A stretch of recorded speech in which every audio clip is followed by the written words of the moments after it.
Changes in the air for the Green Mountain National Forest. And rangers tell our Ike Ben-David why it's good for both wildlife and your recreation. Incredibly important. I am here many times a week. Kelly Odoricio says the Green Mountain National Forest in Chittenden is a place she visits often for a variety of reasons. I swim, I ski, I bike.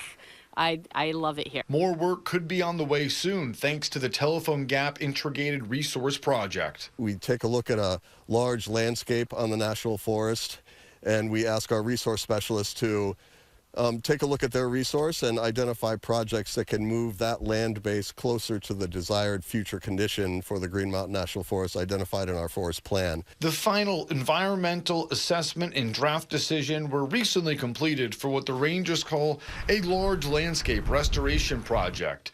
It will impact parts of the Green Mountain National Forest in Chittenden, Killington, Mendon, and Pittsford, with small effects in Brandon, Goshen, Pittsford, and Stockbridge. We do this all the time. This is part of what we do as a multiple use agency. We've done over the past decade, we've probably done 4 or 5 of these integrated resource projects. That work will impact the land and how we interact with it. We have some watershed restoration projects, soil, like old woods roads that have some erosion problems that we're going to work on some soil stabilization. We're going to remove an old dam to restore some wetland function. We have trail construction and relocation going on related to the Velomont Trail, end-to-end mountain bike trail going in Vermont. There's some special use permits that are being authorized, one for a maple tapping permit, and the other one for a hut at South Pond to be included in the Vermont Huts network. And then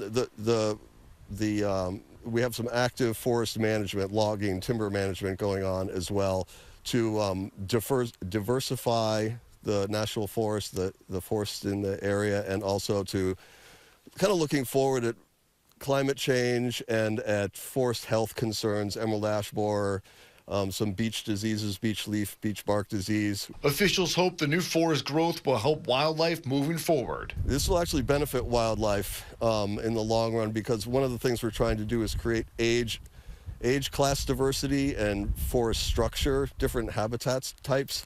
Right now, a lot of relatively even-aged forests, 80 to 100 years old, not a lot of diversity in there, not a lot of openings in there, so our timber management will go in and kind of introduce some structure into the system so they'll be more diverse as they age. The 45-day objection period is open. After that, there will be a review process. People who use the land say they trust the process and look forward to more opportunities. And I think if it's done responsibly, I don't have a problem with it. With approval, we can expect to see work here in the Green Mountain National Forest in spring of 2025. In Chittenden, Ike Ben-David, Channel 3 News.